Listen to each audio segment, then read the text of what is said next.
Guys, thanks very much. Welcome again at CMC team. This is an event ambayo tunaita webinar ya kila Jumapili ambayo tumekuwa tukiifanya kwa malengo ya kushare some of strategies, some of analysis ambazo tunategemea ziwe zinaendelea labda wiki ya soko litakavyoenda. So leo ni tarehe 26 ya mwezi wa 8 2018 na webinar hii inaongozwa na timu ya CMC ambayo tupo kwa ajili ya kusaidiana pia na wenzetu kwa ajili ya kushare some of different things on the forex market, tukiendelea pia wote kufunzana na kuelekezana pale ambapo tunaona labda kuna sehemu ambayo mmoja labda anachanganya, basi tusaidiane. Hakuna mtu ambaye ashabobea kwenye soko la forex na hayupo. Maguru bado hatujawapata Tanzania hii bado kabisa. So we still share different things on the forex market ambacho sasa tunakifanya pia CMC. So welcome indeed guys.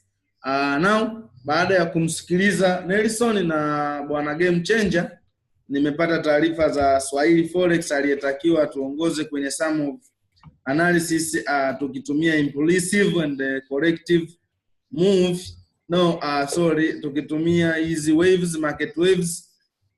Tayari yeye bahati mbaya zaidi amepata tatizo la mtandao, so hatupo naye leo kwenye webinar yetu hii.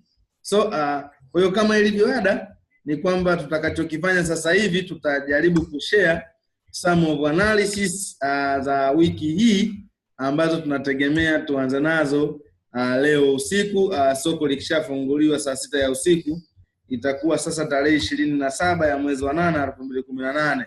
So tunaweza pia tukaenda wote katika analysis hii ambayo tunaweza kushare some of pairs ambazo nashauri kupitia walau pair 5 kama tutapata muda ambao utakuwa unafaa guys. So nitaomba sasa kama kuna mtu yeyote ambaye anadhani yeye ashaona setup nzuri kwenye pair yoyote na anaiona kwamba hii itaenda kadri yeye alivyoona, ajaribu kuandika inbox ili basi aweze kutusaidia kufanya analysis ya hiyo pair. Si kwamba nipo kwa ajili ya Wilbrod ndaendesha au akina Nelson, no, kwa sababu wote pia tunafunzana, tunaelekezana.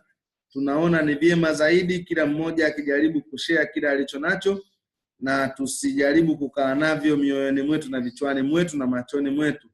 Ndio maana ya webinar hii ambayo tumekuwa tukizifanya kama CMC. This is what we need. Naona mmoja hapa Moses Eusebius Rwanda anatuambia yeye anaona Euro USD kwenye 4 hours ina head and shoulder. So yeye anachokiona anaona kwamba it gonna sell if it is head and shoulder. So na kwa kuanzia basi tuanze sasa na Moses Eusebius ambaye tunakutaka sasa. Nitakukaribisha Moses ili wewe tuongoze kwenye analysis ya Euro USD, lakini pia ukumbuke kuanza kwenye monthly chart, uje kwenye weekly chart, uje daily chart na 4 hours ambayo itakuwa tayari imekuwa setup ambayo wewe unaona labda hiyo ngoma itaseli kuanzia kesho au wiki nzima hii. So Moses Eusebius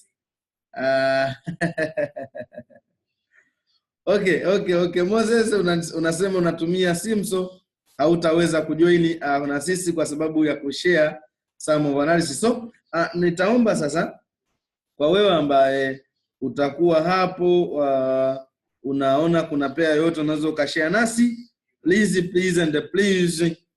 basi nitakuomba uweze kupitia hicho kitu hapo. So nitakachokifanya muda huu nitaomba labda tuanzie hapa kwa kushare kitu kifuatacho guys.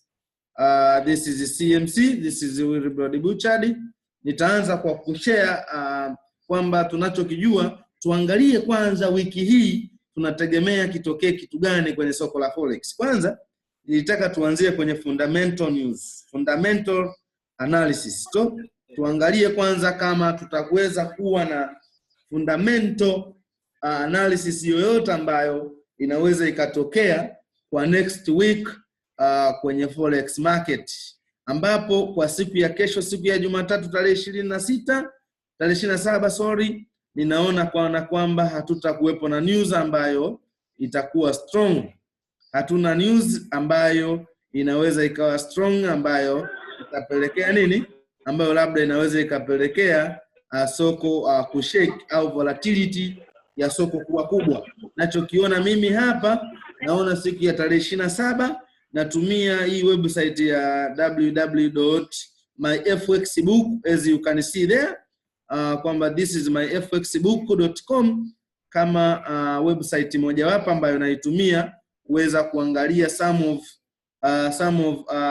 fundamentals au some of economic news ambazo zinaweza kuja kuaffect soko letu kwa siku ya kesho tarehe 27. So kesho sioni news ambayo ni kubwa. Nikumbuke kwamba tuna news ambazo ni important news ambazo natakiwa uzingatie kwamba when this news may happen, basi lolote lile linaweza likatokea kwenye soko la forex. Sana sana tuna initial jobless claim, tuna unemployment rate ambayo huwa pia inafanya soko liweze kuwa affected katika pair husika. Tuna GDP yani growth domestic product. Tukitoka hiyo GDP tuna unemployment, lakini ambayo inaenda na jobless claim, tunaenda na producer price index au consumer price index, ambazo hizo zikitokea basi soko huwa linaweza kusheki kwa namna moja ama nyingine. So nikiangalia baadhi ya news au NFP pia ambayo pia huwa inafanya soko tuweze kuwa na tension kubwa kwenye currency za USD. Nikiangalia kwa siku ya kesho tarehe 27, naweza nikaona kwamba hatutakuwa na news ambayo inaweza ikaleta madhara makubwa kwenye soko. So kama tutaweza kufanya analysis zetu zikakubali kuenda sawa, nadhani tunaweza tusipate news yoyote ambayo inaweza ikaathiri soko, labda baadhi ya news ambazo huwa zinaingia bila hata sisi kutarajia. So nilitaka kwa leo kwanza, kabla hatujaanza kufanya analysis 1 2 3, tupitie sasa some of economic news ambazo zinaweza zikaaffect soko kwa namna moja ama nyingine. Hicho ndicho ninachokiona kwa siku ya kesho. Labda niangalie siku ya kesho kutwa, naona kuna inflation report hearings ambayo hii itahusu United Kingdom ambayo ndo GBP. Kwa hiyo kesho kutwa tarehe 28 tutakuwa na inflation report hearing ambayo itakuwa sasa yenyewe inaweza ikatuletea impact sana kwa kuangalia impact yake hapa tunaona ni high, japo mimi sioni kama hii inaweza ikaathiri soko kwa namna yoyote, japo tunatakiwa tusubiri kwa sababu hatujui kitakachoweza kutokea. So naona pia tarehe 28 hiyo kuna good trade balance, kuna trade balance ambayo hii ni pair ya United States ambayo ni USD itakuwa affected. Hiyo pair inaweza ikaja kuwa affected, yani USD itakuwa affected whether inaweza ikawa ni negative au positive. Lakini ngoja tushare hapa kitu hichi. Hebu angalia hapa. Tukijaribu kuangalia USD, hii trade balance ya tarehe 28 inaonekana previous, this one now inaonesha kwamba hii ni previous, kwamba ilivyoweza kuaffect kipindi kilichopita ili affect asilimia au negative 68, yani asilimia 68, karibu ni asilimia 68, means negative USD 68.33. Lakini ijayo ambayo itakuwa ya tarehe 28 yenyewe tunategemea USD itakuwa affected negative $70, negative $70. So nadhani tukisoma hapa mimi na nyinyi baadaye tutashare kwamba je, hii tunategemea USD maybe inaweza ikaja kuwa strong au inaweza ikaja kuwa weak. So na kupa tension ya hichi kitu kwamba now you may pass through this news, maybe USD katika siku ya Jumanne itakuwa affected kwa namna moja ama nyingine, whether inaweza ikawa positive au negative, kwa sababu news yake ni trade balance ambayo pia ni strong news. It will be a strong news ambayo ita affect kwa namna moja ama nyingine soko la forex. Guys, baada ya kupitia some of economic news, naomba sasa turudi kwenye chati zetu. Ngoja turudi kwenye analysis ya kawaida tuone je ni kwa namna gani soko litaweza kubehave for the next week. So mimi kwa kwanza ambapo narudia tena kwa bwana Nelson, yeye tulisemea USD CAD, akaanza kwa kuangalia kwanza kwenye upande wa USD CAD, akatuonesha monthly chart ilivyo. Sasa nitawaombeni guys kana kwamba tunachokifanyia analysis leo hii, please and please, kama utaweza basi nitaomba uweze kuandika sehemu ili iwe ni rekodi yetu ya kukumbushana kesho na kesho kutwa what will happen, ili tuje tujikumbushe pia. Usije ukaanza kulaumu tena wakati kila kitu tumekifanya hapa. So nitajaribu hapa kushare hii USD CAD ambayo tunaweza tukaanza nayo kama ifuatavyo. And this is the monthly chart. Ni takriban miezi mitatu price imechezea kama sehemu moja, lakini ikiwa inaonesha kwamba ina setup ya kudondoka. This is USD CAD ambayo pia kama mnakumbuka nilifanya analysis ya hichi kitu mwezi wa 7, nikasema tukutane mwezi wa 10.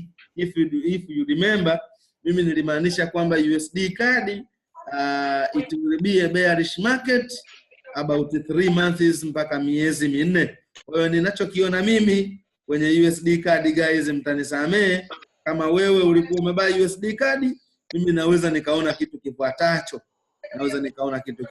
Wadau, hichi ndicho ninachokiona bado kwenye USD CAD kwenye monthly chart. It seems like now it is still a bearish market as a downtrend, kama unavyoweza kuona.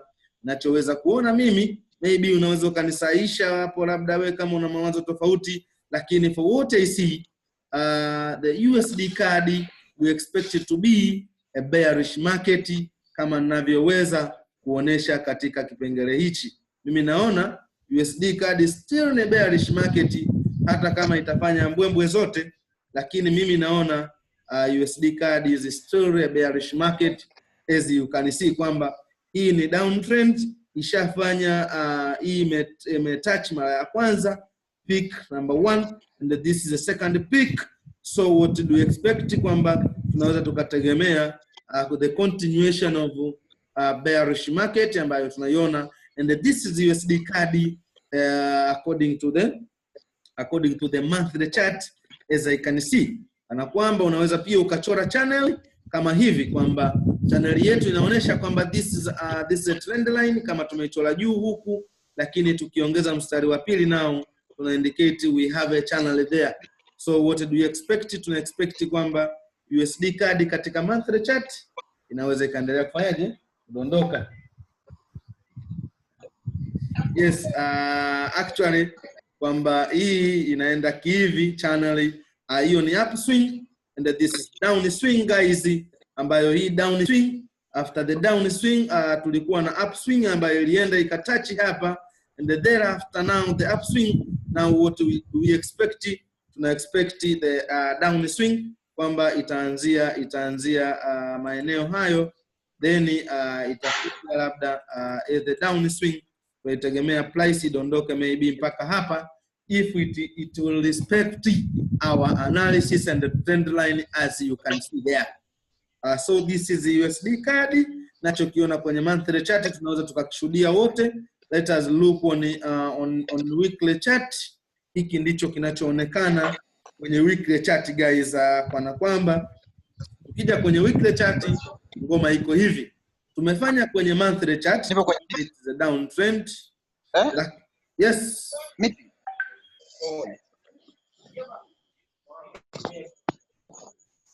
Rashid Haruna, una chochote hapo boss? Hapa ndo tuangalia tu. Tujifunze. Okay, nisikilize basi wakati na share.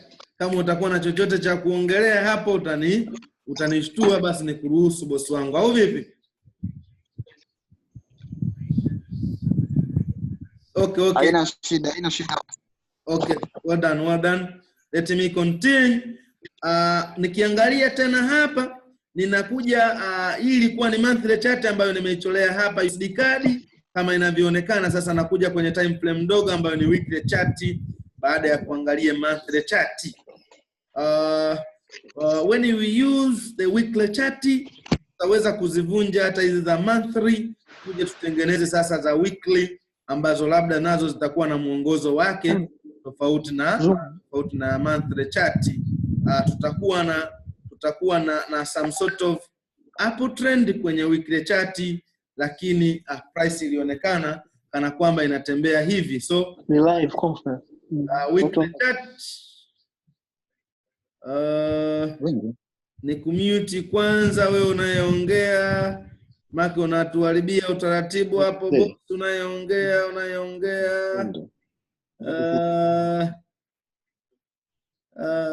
wewe unayeongea kidogo na kutafuta ili ni kumute.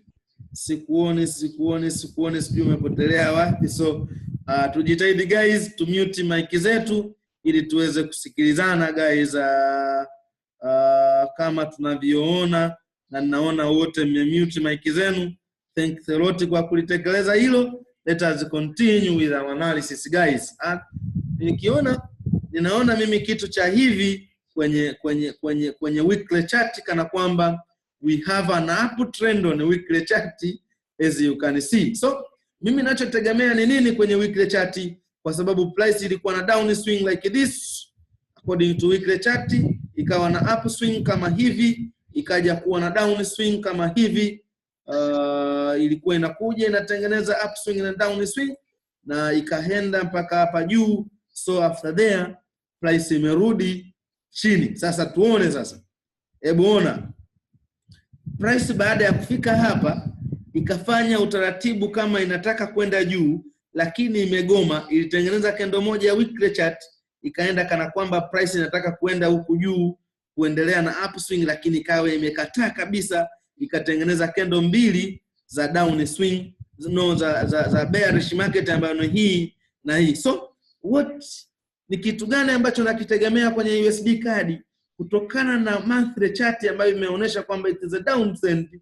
Mimi nategemea kwenye weekly chart kwenye USD CAD nategemea price inaweza ikaje ikafanya breakout like this kwenye weekly chart, thereafter itafanya breakout ya trend line, maybe inaweza ikafanya retracement, inaweza ikafanya retest au last kiss as you can see, na baadaye itakuwa na mteremko wa hali ya juu sana ambao tunasema itaendelea na continuation ya downtrend kama tulivyojiridhisha kwenye monthly chart.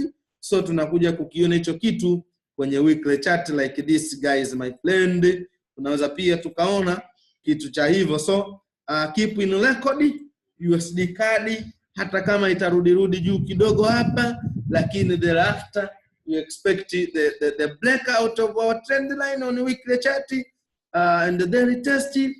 After the retest hiki kitu kitaendelea. So retest hii inaweza ikafanyika, si kwamba inaweza ikafanyika siku moja guys, because this is a weekly chart. Kila kendo moja hapa inatumia wiki nzima. Hiki kitu kinaweza ikatumika au kikatengenezeka hata wiki 2 mpaka wiki 3 ili tuje tupate confirmation ya kwenda chini guys. So this is how it will be on USD CAD and this is a weekly chart. Let us look on daily chart kama tunavyoweza kuona my friend. So if we have any question na mawazo yote yale, please usistate kutoka consult na mimi, tutumie hapo ujumbe, maybe utaweza kutupa mawazo yako what you see na ni kitu gani ambacho unakitegemea kiwe hivyo kwenye hii pair ya USD. This is daily chart.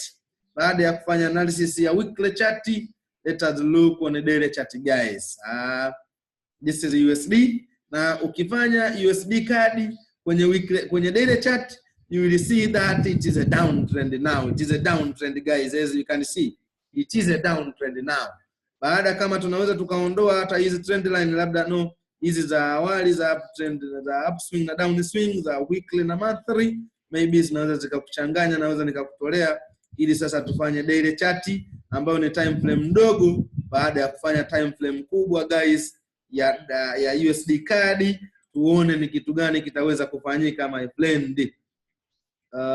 This is USD CAD and this is daily chart baada ya kumaliza analysis ya monthly chart na weekly chart. So for what you can see, mimi naona kitu hichi kwenye analysis ya daily chart guys, kwamba price tunavyoiona kwenye daily chart tayari ni kama vile imeshatengeneza downtrend like this, japokuwa ilikuwa na uptrend, ilikuwa na some sort of trend line ambayo tunaweza kuiona kutokea hapa chini. Hii na hii pia ilikuwa ishajiridhisha kwenye nini, kwenye weekly chart. Let us see now this one. Ngoja tutumie wacha tutumie line chart ili tuone price yetu jinsi ilivyokuwa ina move wapendwa. Wapendwa, hii mimi trend line yangu naweza nikaitolea kutokea hapa, kana kwamba mimi price yangu naiona kwamba ilikuwa hii hapa, na hii this was an uptrend kwenye daily chart, ilienda price ikaenda juu hivi kama tunavyoona kwenye candlestick, maybe it was like this one. Price ilienda ikaja kufanya blackout, ilichokifanya blackout ilikuja ikafanyia hapa blackout ya trend line ya weekly ya daily chart, ikarudi some sort of retest. Baada ya hapo sasa ngoma ikaendelea kushuka as we can see there. So tunachokiona ni nini wapendwa? Mimi ninachokishuhudia kwenye daily chart nategemea the continuation of downtrend as we have already confirmed on the monthly chart and the weekly chart. Now tunaweza tukajiridhisha zaidi kuona kwenye nini, kuona kwenye daily chart as you can see my friends. So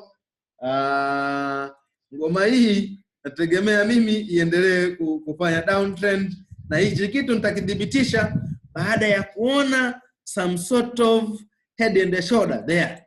We have head and shoulder kwenye USD CAD kwenye daily chart, kwamba this is the left shoulder and this is the right shoulder, while this one now is the head.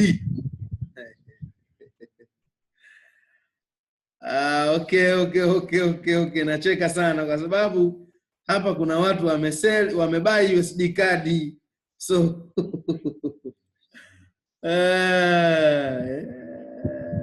yes. So ngoja tu prove hichi kitu tunachokiona kwenye USD CAD kwamba this is the left shoulder, while we have a right shoulder like this now guys. Hichi kitu ndio kinachoonekana. This is the left shoulder, the right shoulder guys, sorry. While we have the head there. We have the head there. This is the head guys. Hiki ndicho kinachoonekana kwenye nini, kwenye USD CAD kwamba this is the head, this is the left shoulder and this is the right shoulder. We have a neckline there. So we'll have a neckline here ambayo tunategemea price yetu ije kuvunja neckline hii, na neckline unaweza ukaiweka hapa au ukaibeba ukaiweka hapa kana kwamba wewe ndio kidhibitisho chako. So tukijaribu kuifanya hii, tukijaribu kupima distance ya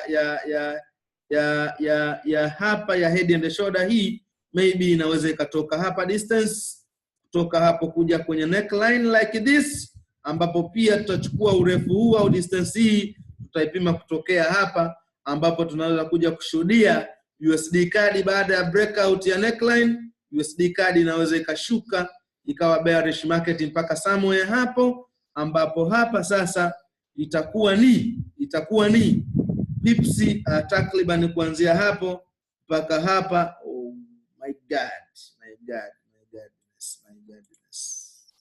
I'm very sorry guys. Let us make a setup. Sorry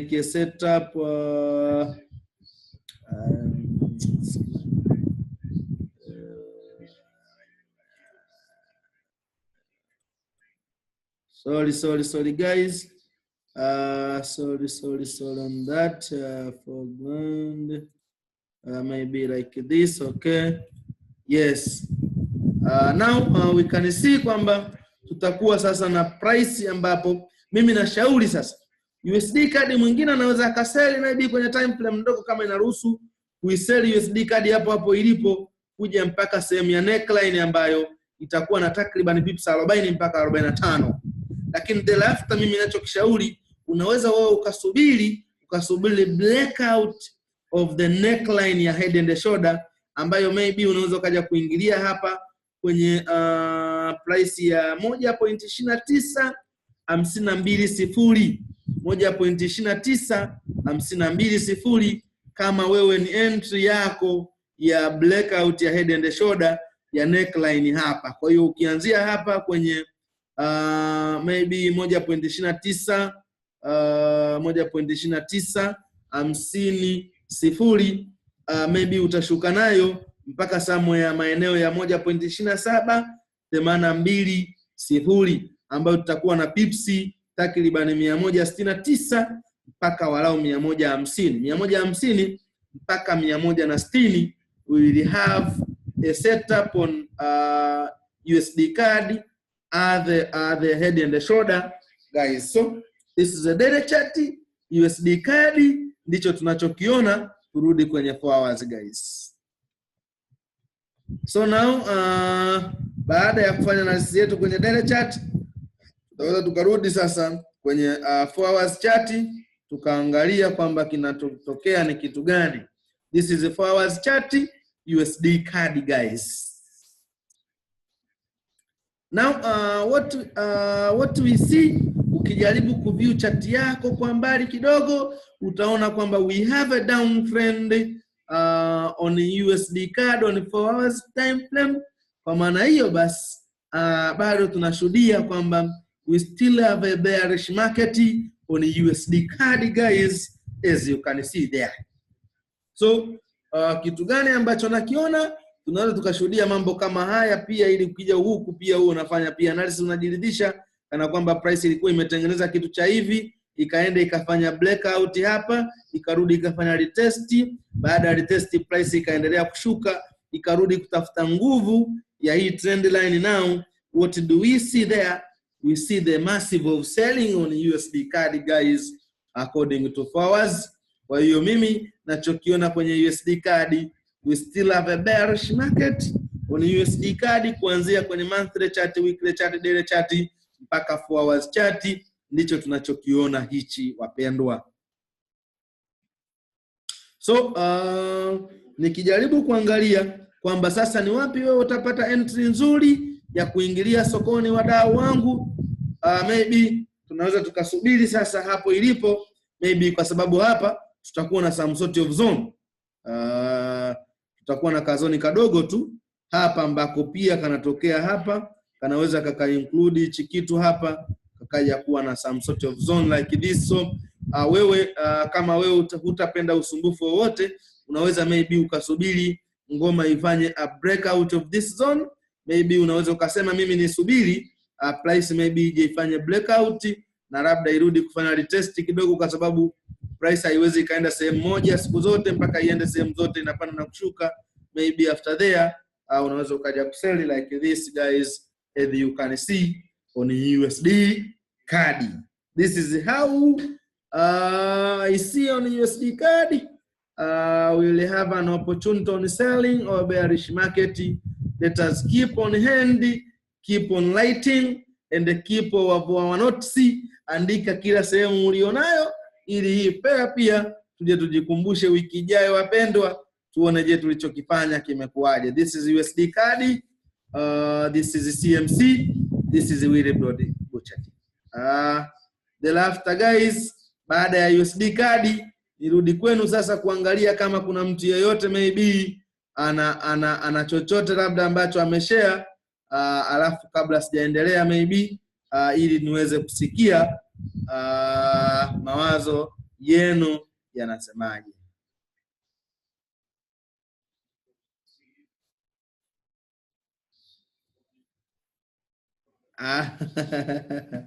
Yes, boss ananiuliza hapa, Julius anasema hapo kwenye weekly time frame, why umeignore hiyo peak ya kwanza kabisa Mr. Willy Blood?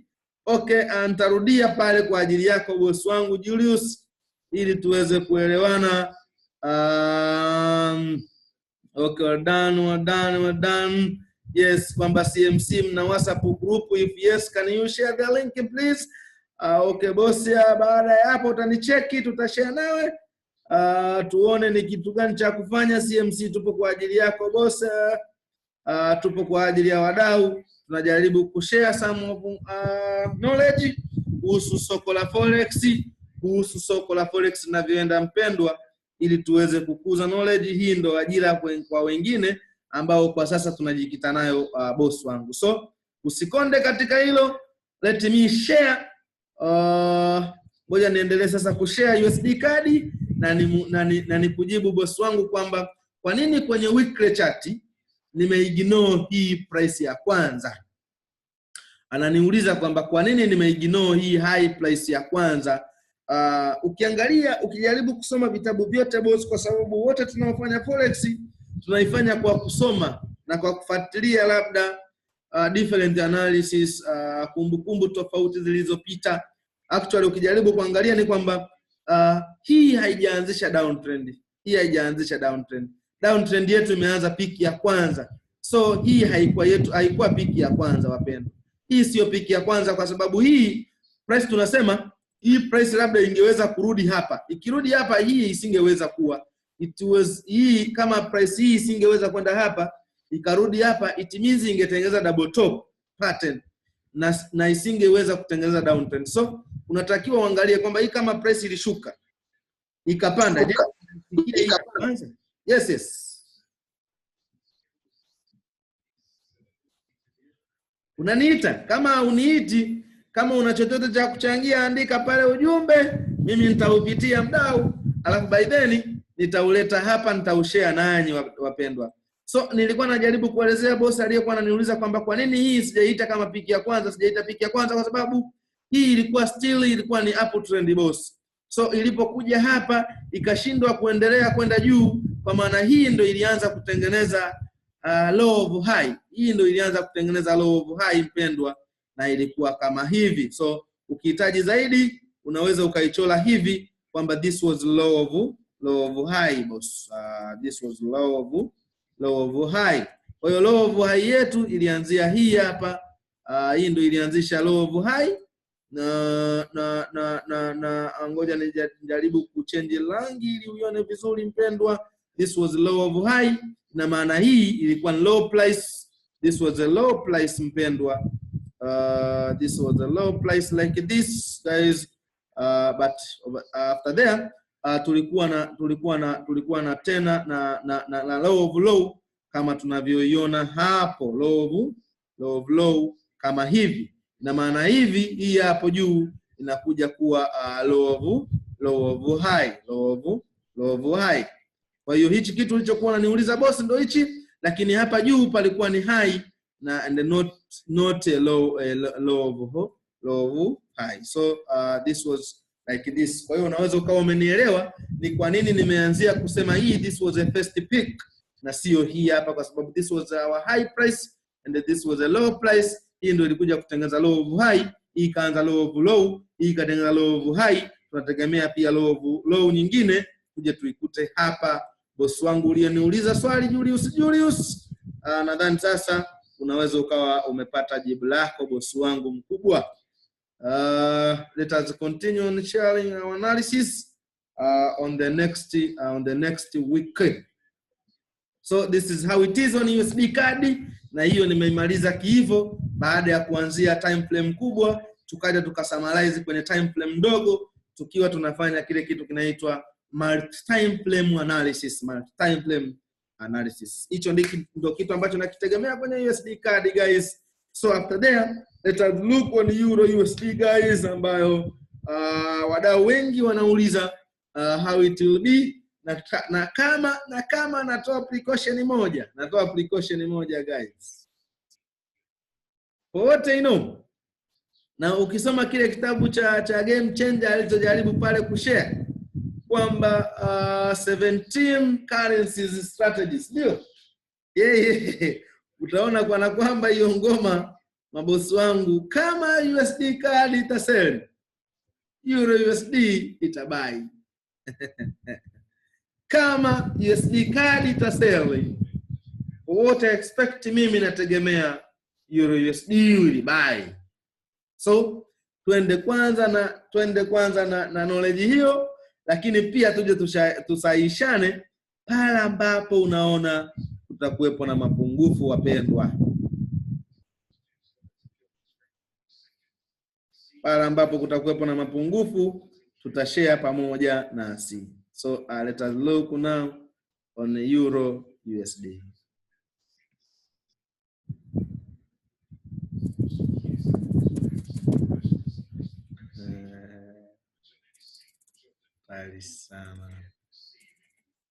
Guys, this is the Euro USD. This is CMC. This is William Brody Butcher. Let us share our analysis now on the Euro USD, guys. And this is the monthly chart. Tuanze kwanza na hapo. Tuanze kwenye monthly chart tuone how it will be.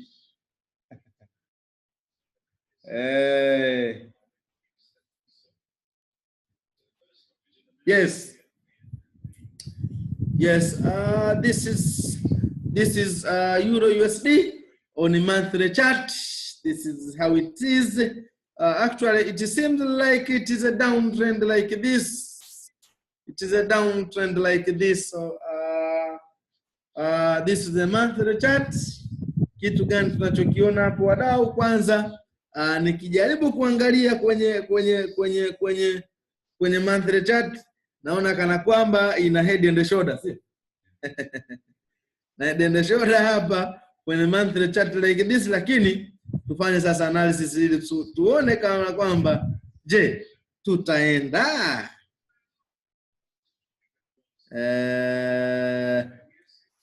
this is the monthly chart. This is the left shoulder on Euro USD. Also we have a light shoulder like this, guys. Kama hivi tunachokiona hapa, this is the light shoulder. Nikimaliza hapa nitaomba ni share na nyinyi kitu kikubwa sana ambacho tumekishuhudia kwenye live trading yetu ya CMC ambayo imekuwa ikiendelea takriban wiki nzima hii, kwamba kuna vitu ambavyo vimefanyiwa utaratibu, tukaona kana kwamba kuna vitu vinaweza kusaidia. Sorry. What happened here? Kitu gani hichi wadau? Yes. Hii anaona kana kwamba this one now we have a light shoulder like this, kama kila mmoja wetu anavyoweza kuona. Maybe iko hivyo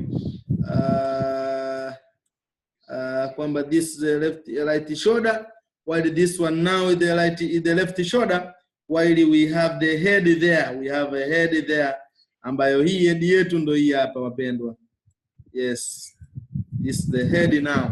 So if you see on Euro USD unaweza ukaona hicho kitu, lakini natoa precaution moja. Price hii kwa sasa hivi kwenye Euro USD naweza mimi nikashuhudia kwamba hapa ina zone pia. Mbali na kuwa na head and shoulder, ina some sort of zone, and it is a demand zone, ambayo hii demand zone yetu ndo hii hapa like this. Sure. Yes. This is a zone, guys. This is a zone, guys. Na bahati mbaya zaidi, price ilijaribu kuja kuifanya breakout, ikataka ku break zone yetu. Bahati mbaya zaidi, price imereject zone, imerudi juu, ikakoma kabisa. Na bado mpaka sasa hivi, japo hii kendo haijafunga, tungeita hama kama ingekuwa imefunga. Imefunga. Lakini guys, look here.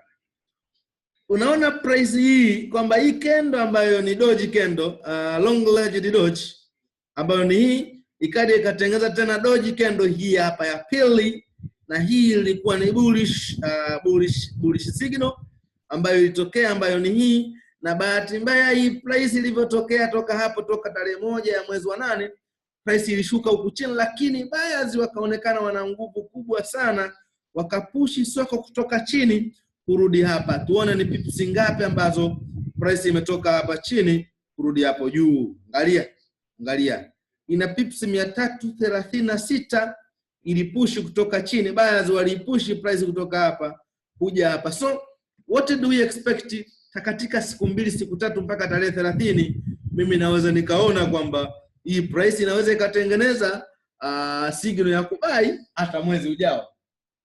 As you can see wapendwa. So kama tumesema USD CAD will sell, I think Euro USD will continue buying. This is how it is, guys.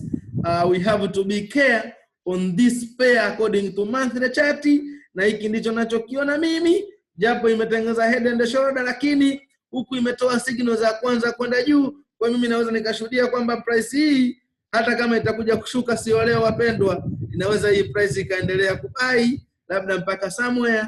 Kwa hiyo ikawa na some sort of pips kadhaa za kubai kabla haija sell, na sijui kuseli kwake kutakuwa lini. So we have to make a collection on Euro USD ili tuangalie pia taratibu zetu zitakavyokuwa. After looking on the monthly chart, now let us look on the weekly chart, guys. This is USD, Euro USD wapendwa. This is CMC. Welcome indeed. Kwa yule ambaye anajiunga nasi, hii ni webinar yetu ya CMC ambayo tunaifanya kila Jumapili. We are just looking on sharing some of strategies, some of techniques on how we can trade, on how we can go with the forex market katika soko lijalo, guys. So now nikiangalia hapa naona sasa kwenye weekly chart Euro USD, mimi naona kwanza tulifanya analysis wiki iliyopita tukaona we have tulikuwa na hichi kitu wapendwa. Tulikuwa na right shoulder, left shoulder like this. This is how it is. This was the left shoulder. Unaweza ukatumia hii au ukatumia hii pia. Mbali na hiyo basi, unaweza pia ukaja kutumia hichi kitu. Unaweza ukatumia hii hapa pia. Unaweza ukatumia kwamba this was a left shoulder like this. So unaweza ukatumia hii au ukatumia hii kama bega lako. Tunaweza tukatumia labda hili na hili hapa kama lilikuwa bega letu la kulia na kushoto. Lakini tukasema kwamba price hii ilifanya blackout, guys. So tukasema kwenye weekly chart tulifanya mimi na nini hapa wiki iliyopita. Tukaona kwamba hii ndio ilikuwa labda neckline like this, now it was this one. Kwa hiyo hii tukasema price ilipokuja ikafanya blackout hapa chini, tulitegemea iende ikafanya retest kwenye nini, kwenye ilipo blackout hapa, ilipofanya blackout price ikaenda juu ikafanya retest, na baada ya retest tulitegemea sisi kwamba after there let us price continue with the downtrend ili iende ikakamilishe head and nini setup ya head and shoulder. Lakini unfortunately price ikaendelea kupanda na ikavuka zoni, ikafungia nje ya zoni, as you can see there, guys. So mimi kama Wilbrod Butchard, kama mimi na trade, hata kama sasa hivi na pair zangu za Euro USD kuseli, I have to be care with the selling on Euro USD kwa sababu price hii imerudi juu ikafanya blackout ya zoni ya awali, na kwa kweli kendo ambayo ilifunga nayo ni strong movement ya kubai, strong momentum ya kubai kama tunavyoiona. So what we expect now, mimi nategemea kwenye Euro USD ngoma hii inaweza ikaendelea kupanda like this katika pips kadhaa, japokuwa siwezi kubainisha kwamba ni pips ngapi, lakini labda tutaziangalia kwenye time frame ndogo ili kuona kwamba labda Euro USD inaweza ikabai mpaka wapi. But as we can see, it seemed like Euro USD still a bullish market, ni kutegemeana kwanza na monthly chart, na hichi kitu tumekidhibitisha kwenye nini, kwenye weekly chart, as you can see wapendwa. After looking on a weekly chart, let us look now on a daily chart on Euro USD.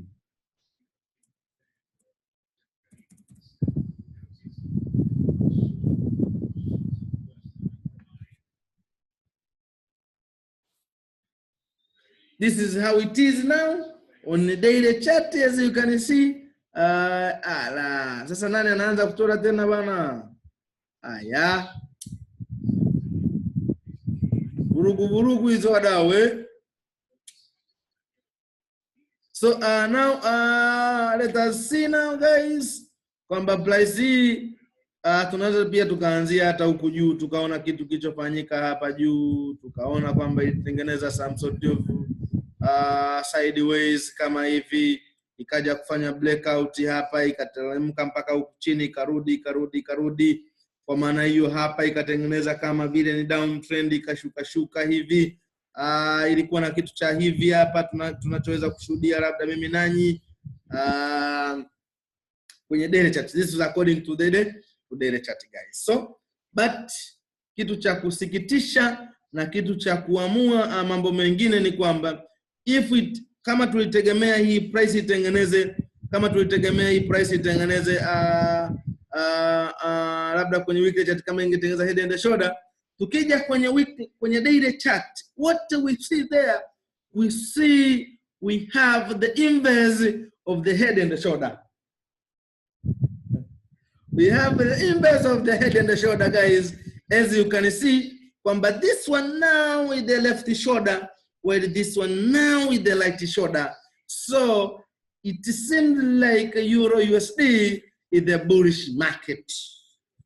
It seems like Euro USD is the bullish market, kama tunavyoweza kuona wapendwa guys, as you can see on Euro USD, maybe this one now is the left shoulder, as you can see, na hapo pia tunaweza tukajiridhisha labda kwa kuchora right shoulder like this. Yes.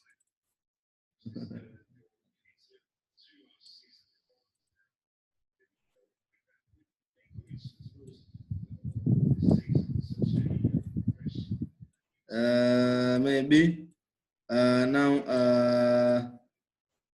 we have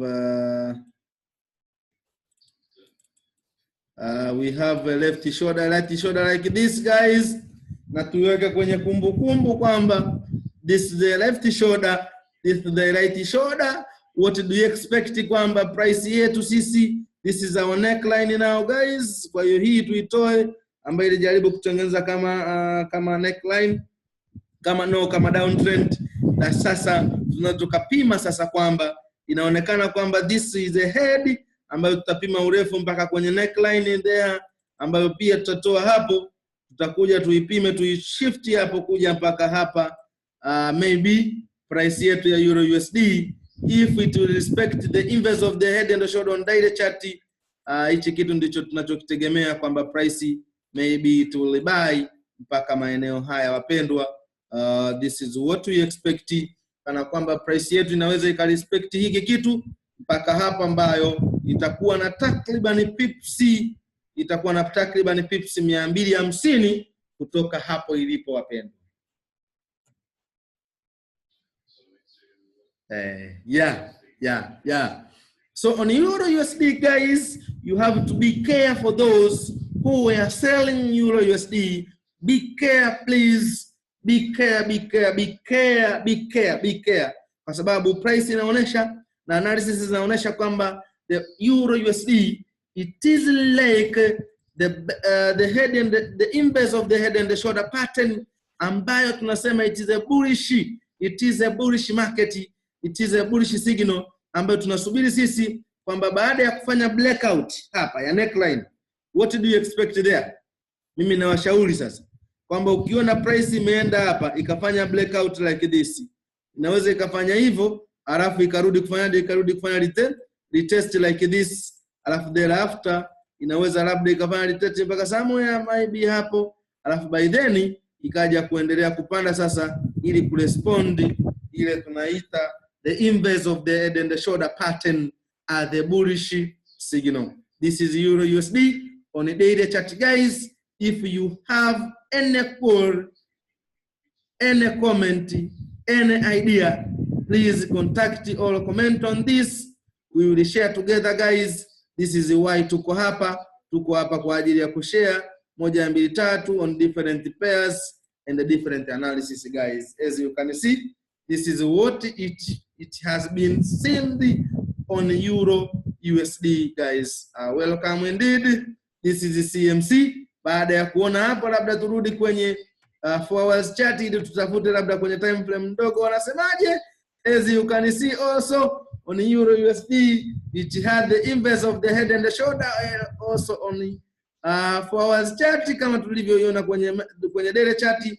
Hiki kitu pia kinakuja kujionyesha kwenye 4 hours chart like this, wapendwa, kwamba this was the left shoulder, this is the right shoulder, na price inaelekea kwamba inaenda kuvunja neckline. So after there, what do we expect? To expect basi kuendelea kubai kama bullish market kwenye USD mpaka maeneo ya kule takriban pips 250 kama tulivyokwisha ziona, wapendwa.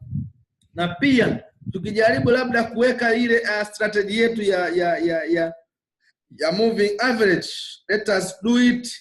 Let us use our moving average like this, moving average ya 25, 20 moving average ya 20 ambayo itakuwa ni hiyo hapo tumeingiza, ambayo ndio hii hapa. Tunaweza pia tukaingiza moving average ya ngapi tena? Moving average ya 5, ili sasa confirm what do we see there. To confirm tuweka moving average ya ngapi? Ya 5. As you can see, hii ndio moving average ya 5 ambayo tayari isha close huku chini na nini. Ngoja nibadilishe rangi hapa kidogo, nisije kuchanganya zaidi na zaidi. Guys, this is how it is. This is in moving average ya 5, lakini hii ni moving average ya ngapi? Ya 20. Zilikunja hapa zika close, zikakupa signal ya kubai, zikaja tena hapa zika close, zikakupa signal ya kubai. So what do you expect on the next session on Euro USD according to month to 4 hours chart? Inategemea kwamba it will be a bullish market, wapendwa. This is the Euro USD, and this is what we expect, kwamba it will be a bullish market. So baada ya kushare analysis hiyo, labda sasa nirudi kwenu nyinyi wadau, nione labda mnaniambia nini, nijue labda kama if you have any idea, any news on what we have sharing there. So please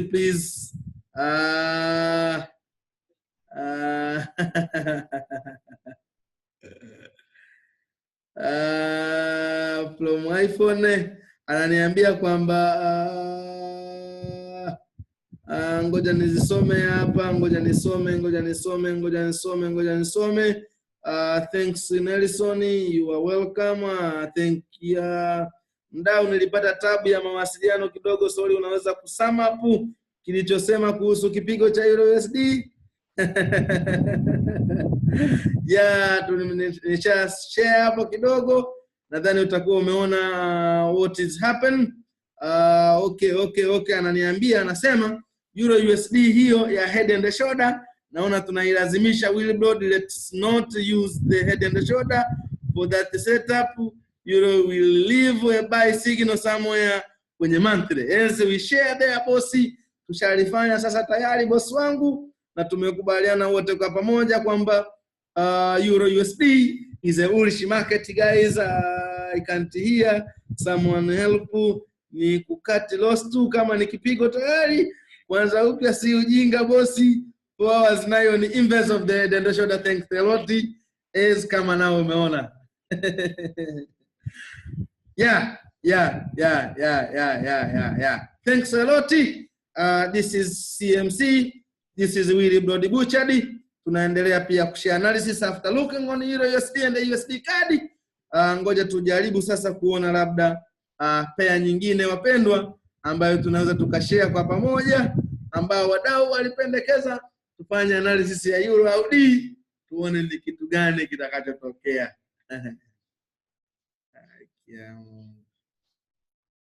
Kwa maana hiyo basi, kama narudia tena pale, wanaonisikiliza wote tuandike sasa.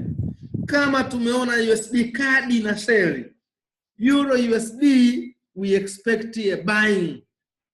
Also tunategemea kwenye GBP USD price itaendelea kubuy. Also tunategemea USD CHF price itaendelea kusell. Also tunategemea USD JPY inaweza ikabai kwa sababu JPY labda haina nguvu, lakini what I expect nategemea USD pia JPY isell kama JPY itapata nguvu for somewhere. Are we together wapendwa? Let us look now on GBP USD ambayo tumesema kama tumefanya analysis ya Euro USD kwamba itabai. Also tunategemea pia USD GBP USD also will be a bullish market wapendwa. Naweza nyingine nizishare analysis zake, lakini tukazichukua hivyo tukaenda nazo kwa pamoja ili ziweze kutusaidia guys. Let us have now analysis on Euro card, but precaution ya kwanza na yenyewe naona kama it will be a bullish market. Let us start with monthly chart. Guys,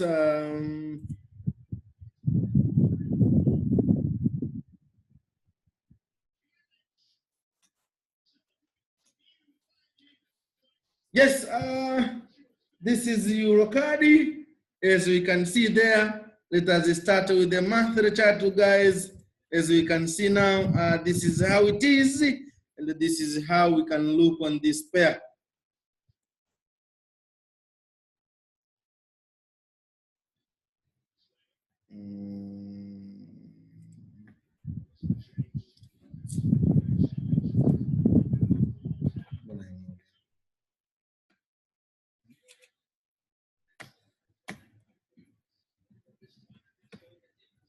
Yes, maybe we can say now, anaona chat yangu kidogo inaleta majanga hapa, but ni kitu gani ambacho naweza nikakiona guys? Euro-USD, let us see what will happen on this soko. This is the monthly chart Euro-USD.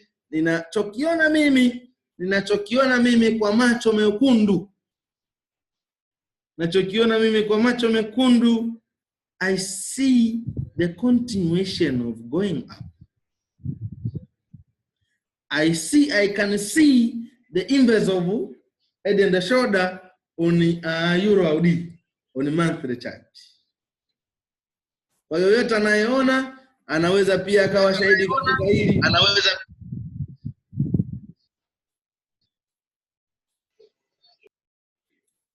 Yes, kuna mmoja hapa anaongea labda na mawazo, maybe chat yangu naona inanizubaisha hapa. Ngoja. Sorry guys. Euro-USD, where is Euro-USD here? Where is Euro-USD? Yes, here. Yes.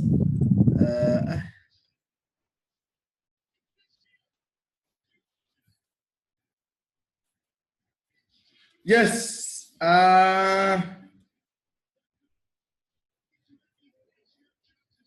This is how it is.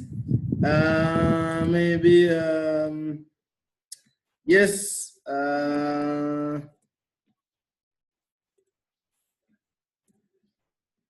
This is Euro-USD. This is Euro-USD on the monthly chart, guys. What I see there, I see the inverse of the head and the shoulder, guys. Kwenye Euro-USD wapendwa, tusameane kwenye kufanya analysis. Sasa tunafanya analysis za kuhakiki kile ambacho kinaweza ikatokea kwenye soko. Nachokiona mimi, naona kitu hichi kana kwamba price hii inaweza nikatumia hata trend line like this. Yes, naweza nikatumia trend line like this, lakini pia naweza nikaangalia momentum ya hapa juu ilivyotoka huku juu kuja mpaka hapa chini. Naweza nikashuhudia maajabu ya dunia ya soko la forex, kana kwamba price hii iliyotoka hapa, hii inaweza ikaja kuitafuta tena hapa juu. Do not wonder, usishangae katika hili jambo. linaweza pia likatokea kwenye soko la forex, kwa maana kwamba tushaona the inverse of the head and the shoulder hapa, kana kwamba hii inayoiona hapa kushoto is the left shoulder, while this one now with the right shoulder kwenye monthly chart euro AUD, kwenye monthly chart euro AUD. So nachokiona mimi naona kwamba euro AUD it can continue with the bullish market. Yes, kwa hiyo mimi nachojaribu kukiona hapa katika macho yangu madogo na macho yangu mekundu meupe, naweza nikashuhudia kitu cha hivi, kana kwamba labda hapa hii price imekuwa ikitengeneza what we call symmetrical pattern. No, it is ascending pattern, kana kwamba price imekuwa ikifanya hapa, inagonga, inarudi, inaenda, inagusa, inarudi. Sasa tunachoweza kushuhudia, inaweza pia whether tushuhudie kitu cha hivi, lakini mimi hapa sitegemei price ije hivi, kwa sababu ningetegemea labda price ije hivi alafu labda iendelee na kwenda juu huku. Nategemea labda price ingekuja hivi alafu ikaja hapa labda ikafanya breakout, lakini for what I can see here, naweza nikashuhudia kwamba price hii maybe inaweza ikaenda ikafanya breakout, ikarudi hapa chini kwa ajili ya kulitest, alafu by then ikaendelea na safari ya kwenda juu kama hivi.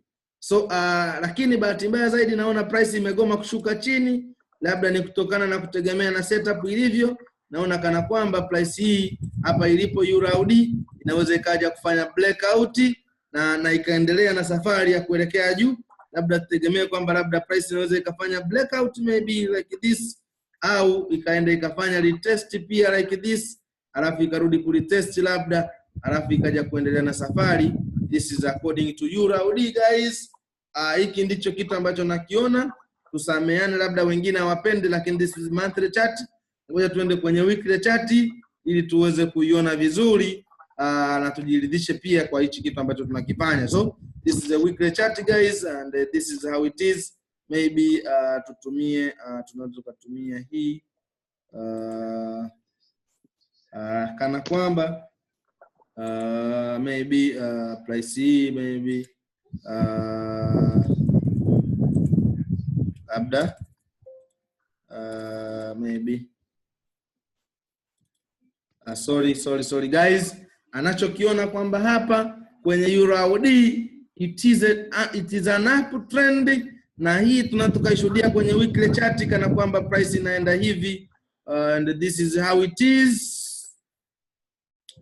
Japo kuna some sort of price kwamba ilikwenda hivi, na tukumbuke kwamba hata hapa pia labda huku ilikuja ikawa downtrend like this guys, ikaja ikakataa hapa, ikaja kufanya ikaja chini hivi, baadaye ikafanya blackout, ikaendelea na safari na ikatengeneza uptrend like what we see there.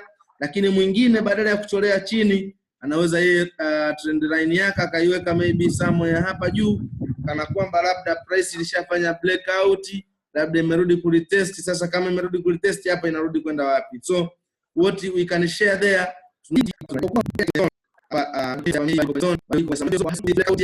labda kama it will be a bullish market, au inaweza ikapesa, lakini kwenye euro AUD kama sasa hivi kutoboa, inaweza ikarudi kidogo zaidi hapa kwenye blackout, kaenda kufanya breakout na ikaendelea kwa kama tulivyoona kwa monthly chart, kana kwamba euro AUD it is still bullish kama tulivyoona. This is a weekly TV chart. Unaona hapa ni kama vile euro tunavyoiona hii, kana kwamba basi kama baada ya breakout price imerudi kulitest. Kwa hiyo baada ya kulitest, what did we expect now? We expected them like this.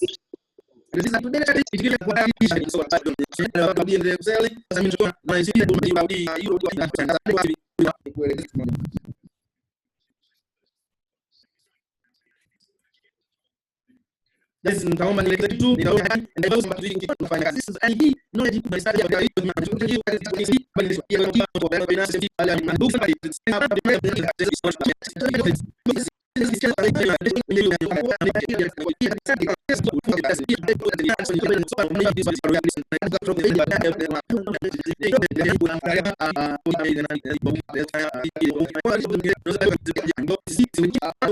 Lakini pia nadhani sasa kwa leo ninaweza mimi nikakomea hapo, japo pair ni nyingi sana za kufanyia analysis, lakini for today guys, mimi kama mimi naweza pia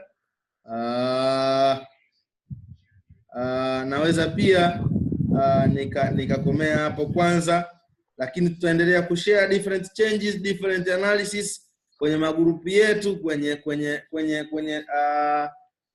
kwenye website tofauti tofauti, kwenye media tofauti tofauti, ili tuweze kuboresha knowledge zetu, tukosoane pale ambapo tunakosea, kwa sababu hakuna mtu ambaye anajua forex, wote bado tu wageni, tunaendelea kujifunza. Kwa hiyo ninaomba tafadhali, if you have a new idea, if you have any comment, nitawakaribisha sana guys. Kama nimefanya ya Euro USD kwamba tunategemea iwe na bullish market, also GBP AUD nayo it will be a bullish market mpendwa. So you have to make analysis over there ili kuangalia kitu gani kitatokea, na pia tuwe chonjo sana kwa sokoni kwa sasa hivi, kwa sababu tulio wengi nadhani tunapenda soko la kuseli kuliko soko la kubai, lakini for the most of pairs naona nyingi zitaendelea na bullish market. So we have to change our mind, tujue kwamba kumbe soko sio la kuseli tu, hata soko la kubai pia. Ni bora tuwe tuna buy au tuna trade popote pale, tutembee na trailing stop loss ambazo zitatusaidia, lakini pia tuwe tuna lock profit zetu pale ambapo zinaingia kwenye profit, ili tuweze kuliskew mitaji yetu na tuliskew kile ambacho tulicho nacho wapendwa. This is Willy Brody Butchered. This is CMC. Naomba niwasikilize, mwenye maoni yeyote guys. Nimeunmute your audio, your mic nimeunmute please now. Anyone can share with us about the today's webinar, na tusikie labda na mawazo gani mpendwa. Welcome indeed. Asante sana mpendwa.